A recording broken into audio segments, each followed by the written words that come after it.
At the outset, I would like to congratulate Lieutenant General P.R. Shankar of gunner shot fame and my old colleague Brigadier Arun Sehgal, formerly of the Strategic Simulation Center at the USI, for an excellent podcast on a very timely and topical subject of the changes in the Pakistan Nuclear Command and Control Authority and structures and their implications for Operation Sindoor 2.0. Very timely, very critical topic which needs the most wide-ranging debate and discussion in our country because of the very serious import it has. Nuclear doctrines are often discussed wide in the open because they are declaratory and they are designed to send a message to the other side. They can't be kept behind closed door and known only to the executors because these have to be declaratory doctrines in the light of the damage that nuclear weapons can cause. Their primary aim is to deter, and India uses its nuclear weapons as political weapons of deterrence primarily. We use nuclear weapons to deter their use. The Pakistanis use nuclear weapons, they have philosophies of their employment. A lot of it is hot air, but it needs to be discussed. And I am once again very grateful to Lieutenant General Shankar and Brigadier Arun Sehgal for triggering and initiating this debate. I hope it is taken up more formally in the days and months ahead. So, what have they said? Brigadier Arun Sehgal has carried out a very cogent analysis of the implications of the 27th constitutional amendment in Pakistan done at the behest of Field Marshal Asim Munir, largely referred to as a Field Marshal in India, but he has had some very specific changes made to the Pakistani nuclear doctrine, to the Pakistani command and control structures for carrying out a nuclear war, which merit close study and analysis and attention on our parts. That podcast is worth listening to. Please do listen to it. But I have my disagreements on the conclusions that we can draw from these changes. That I think is open to debate and discussion. What is not are the facts that General Shankar and Brigadier Sehgal have raised. Vive la différence. We must debate, we must discuss. Only then can we value engineer our responses and make cogent responses to what very seminal changes that Pakistan has brought about, which have gone absolutely unnoticed in our country. So, I once again congratulate the authors of that podcast for drawing attention to a very, very vital subject. So, let us take a look at what has happened in Pakistan. What were the nuclear structures earlier, how they have been changed, very briefly, very, very briefly. The nuclear structures till now were, there was a National Command Authority in Pakistan which is chaired by the Prime Minister, the political authority. Right? It has cabinet ministers, something more or less like our National Security Council kind of a thing, had cabinet ministers, the service chiefs, etc. Then it had two committees, Employment Committee and the Development Control Committee. And the whole thing, the staff support was provided by the Strategic Plans Division of Lieutenant General Ahmad Kidwai, very respected person in nuclear matters in Pakistan, who's been the father of the entire doctrinal basis of Pakistan's nuclear thinking. Right? Now, the decision to employ nuclear weapons in the previous dispensation, 27th constitutional amendment was to be a consensus decision. The Prime Minister had the casting vote, and the decision to employ nuclear weapons or otherwise would be taken by the entire politico-military leadership together in a consensual manner, because given the very gravity of the consequences of nuclear release, employment of nuclear weapons. What Pakistan has now turned under the prodding of Mullah Asim Munir is that they have made it a North Korean type single individual controlled response mechanism. One single individual more or less is now going to control it. So let's take a look at what are the changes that have been proposed by the 27th constitutional amendment. Firstly, Asim Munir has become a field marshal that he had become before the amendment. Now he has been made Chief of Defence Forces as opposed to Chief of Defence Staff in India, because they found that the Indian model was working very well for tri-services cooperation. In Pakistan, there was a lot of rift between the army and the air force, especially on the air defence aspect of it. They could not even, bring their air defences to coordinate and to act in a functional, holistic manner as we did. Their command and control was separate, stagnant. There were dissonances, and that cost them heavily. So now, Mullah Asim Munir, one little snippet I must tell you is that Air Chief Marshal Babar Sidhu, in terms of service, years of service, was senior to Asim Munir. During Operation Sindoor 1.0, there have been a number of to's and fro's between the two, shouting matches when Asim Munir tried to harangue or to take to task the Pakistani air chief that you haven't been able to save the terror camps, your 11 bases have been hit out of 12, what have you been able to do? So Babar had told him, hello, I hope you know I'm senior to you. You can't ask me for a bloody explanation. You didn't take my advice or the naval chief's advice before you started this panga of Op Parakram. You did it without consultative procedures. We were not ready. My F-16 air fleet was going refit and upgradation. My radars were not working in the JF-17s, and despite this, I did not have to start with the PL-15 longer range version. I had only the export version, etc. That we had to rush and get it at the last minute is different. But there were these dissonances. So Asim Munir has found a constitutional answer to the seniority of Babar Sidhu. He said, I am going to be the boss. And he has institutionalized his superiority over a senior, a military senior in age and service. He has institutionalized that superiority by the constitutional amendment. It seems to treat the Pakistani constitution like a piece of toilet paper.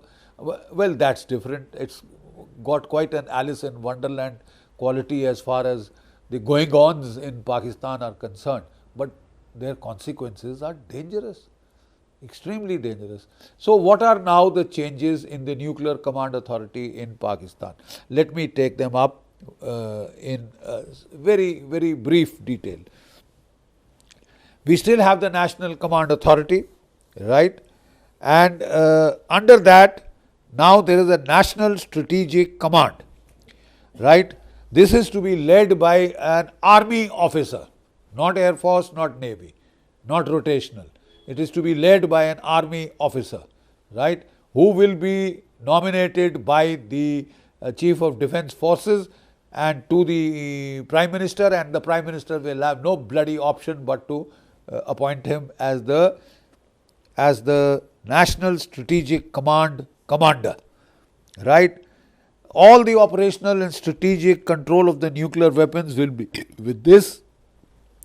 This will control the nuclear force, and the posture and employment of nuclear weapons will all be decided They will issue the directives to the various services, whatever they are handling in terms of nuclear weapons. As of now, Pakistan has only two delivery vectors: the Pakistani jet fighters, F-16, JF-17, Mirages. These have been modified for glide toss bombing. They can deliver nuclear weapons. And the Pakistani missiles, for which they are raising a rocket force, which will be under the command of the National Strategic Command. And the rocket force and the National Strategic Command is going to be under an army officer who will be very loyal to Field Marshal Asim Munir of the Pakistan Army. And in effect, what this implies is all consensual business is out. There is no politico-military control of nuclear weapons now. It is purely military control, and the control de facto is going to be exercised by the Chief of the Defence Force through the National Strategic Command. Even the Strategic Plans Division, with the very sagacious Lieutenant General Ahmad Kidwai, father of the Pakistan nuclear doctrine, etc., has more or less been marginalized. They had 153 services, tri-service officers as staff officers, and they had a nuclear protection force of about 20,000 to protect the nuclear weapons. But all this is now going to be under the National Strategic Command. So the army now is now firmly in control of the national nuclear capability. Even the Air Force and the Navy chiefs have been more or less marginalized from this. There will be no consensual decision. One man will decide whether Pakistan is to go nuclear or not, whether he will have to adopt a policy of brinkmanship, posturing, deployment, employment. All will be decided by one man, and that one man, just in case posterity doesn't hold him guilty of getting half the population of Pakistan murdered, has gotten himself legal immunity. मैं फैसला लूँगा, I will take the decisions, and nobody, not now, not in the future, not ever, will be able to question me, take me to court for getting mass genocide done of the people of Pakistan, for getting mass murder committed in Pakistan. Getting the population and people of Pakistan, the country of Pakistan, obliterated, destroyed. No sin will attach to Asim Munir. He is beyond the courts, he is beyond the law, above the law. So, he has taken that very sensible precaution. I will take Pakistan, if necessary, to nuclear war, and nobody will be able to question me, stop me, and take action post-event. Take action against me, legal action against me post-event. Very interesting, extremely interesting.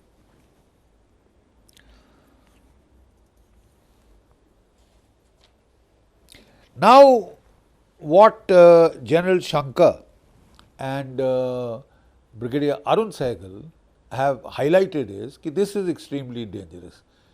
He is a religious fanatic, he is a religious mullah, and to leave everything in his hands will dangerously lower the nuclear threshold, and their primary finding is that this reduces the space for conventional war between India and Pakistan. It gives Pakistan greater incentive to escalate at the sub-conventional level. That is precisely what Pakistan was doing, and this kind of a restructuring of the Pakistani Nuclear Command Authority is supposed to give India another signal. We have once again lowered the threshold for nuclear war. Excuse me, this is old wine in new bottles. For 30 years, Pakistani generals took us for a ride by pegging the nuclear threshold in South Asia at ridiculously low levels. We probed this threshold 2016, found it to be a myth. We had probed this earlier in the Kargil war. 3 months that war went on, nothing happened, right? Then we probed it during Balakot, nothing happened, no nuclear nonsense, right? Not one bloody bomb was moved, not one warhead was moved. And then in Operation Sindoor, even if they tried to move their warheads, they were taken care of, they were stymied. The basic problem is we need a wider debate and discussion on what are the lessons learned from Op Sindoor. The simple fact is this needs to be established first before we extrapolate to Sindoor 2.0. One view is that the space for conventional war has been curtailed. Why? Because Pakistan has enunciated a new nuclear doctrine that is not worth a toilet piece of paper. I would like to give a radically different conclusion. They are absolutely right, my colleagues are absolutely right on what is the change. The implications of the change is where there is room for debate and discussion and alternative viewpoints. My humble submission is that Operation Sindoor showed us that in the dawn of the third nuclear age, very effective and lethal air defenses have brought about a change in the scenario. Moderate nuclear arsenals like those of North Korea, like those of Pakistan, like when Iran gets its own nukes, that smaller arsenal, even Israel's small arsenal, can be checkmated by lethal air defenses, highly effective air defenses, layered air defenses. That is why Israel had gone in for the Iron Dome. United States is spending billions of dollars on the Golden Dome to give itself a leak-proof nuclear umbrella against small arsenals like those of North Korea, like those of Pakistan. They don't trust Pakistan. They may be having a love fest with Mullah Munir. And Mullah Munir is telling them, I will leave it to me, I will nuke India. You get nuked in turn, boy. And we have 180 nuclear weapons, warheads, some of which are hydrogen bombs. Okay, we are just waiting to test that hydrogen bomb. You test first and we will show you, right? We have 180 nuclear warheads. Most of their warheads are sub-kiloton warheads, less than 1 kiloton yield or 1 or 2 kiloton yield because they want to use it as tactical nuclear weapons. Our warhead is fairly substantial and growing, and we have a triad of delivery means. So if you think you can use nukes and India will supinely not use nukes in return, then you've got to get your sanity tested. You've got to get your head examined, right? You need to go to a head shrink. The faster, the better. Now, what the lesson that emerges from Op Sindoor is that highly lethal modern air defenses can knock down 97 to 98. Israel knocked down 99% of the incoming Iranian missiles, right? And in case you can't get, for the balance 2 to 3%, you can take offensive action. Pakistan still has its warheads stored separately in Chagai and in Kirana, and it is said that Kirana was hit. There is a debate on that, but satellite photographs have highlighted a hit on Kirana, entrance doors. So we can prevent mating of Pakistan's nuclear weapons. We can prevent Pakistani aircraft with nuclear weapons from taking off. We can intercept most of their nuclear tipped missiles, like all 3 missiles fired in Op Sindoor, 100% interception rate.